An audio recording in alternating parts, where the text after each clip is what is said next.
Welcome to 2023. How is this year going to end up? This is Tyson Ray, financial advisor at Form Wealth Advisors, where we exist to help make life better for our clients and those in our community. So before we get into 2023, we need to talk about how 2022 ended. And for the month of December, of course, the market ended down. But what I really want to talk about is how the year ended overall. As I'm about to turn 48 years old and I reflect back on all I've learned, last year being down overall is pretty rare in my life. In fact, the market's finished up 39 years and now has only been down 9. And actually that translates to what really the overall trend is, because that's about up 80% of the time and down about 20 or about 1 in 5 years. And if we go back to 1929, what you can see in this slide is about 74% of the time, the market's been up. What I want you to also see in this slide is how rare it is for the market actually to be down. And in fact, it's not down often back to back. So that gives us some hope for 2023. What I want to recap in 2022 is that the market was down over 10%, and then it was down between 10 and 20%, and then it was down over 20%, and then ended the year here. So if we recap what happened in 2022, inflation happened, and that's all we talked about. And you know what we're going to talk about in 2023?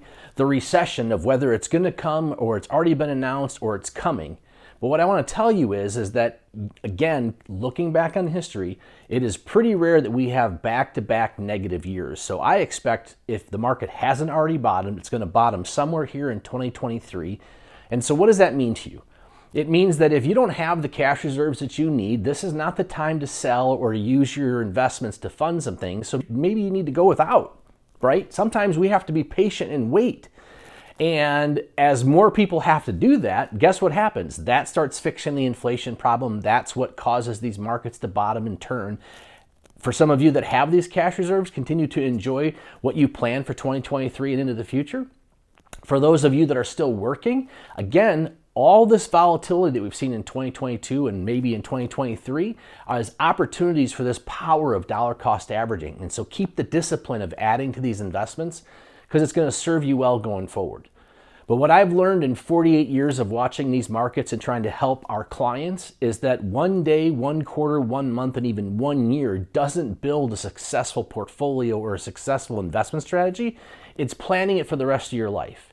And so if you'd like to have the conversation about how the current events are going to affect the rest of your life, that's what we want to talk to you about in 2023. The purpose of these up or down videos is to try and bring a little understanding about what you should be doing with your long-term investments based on what is going on.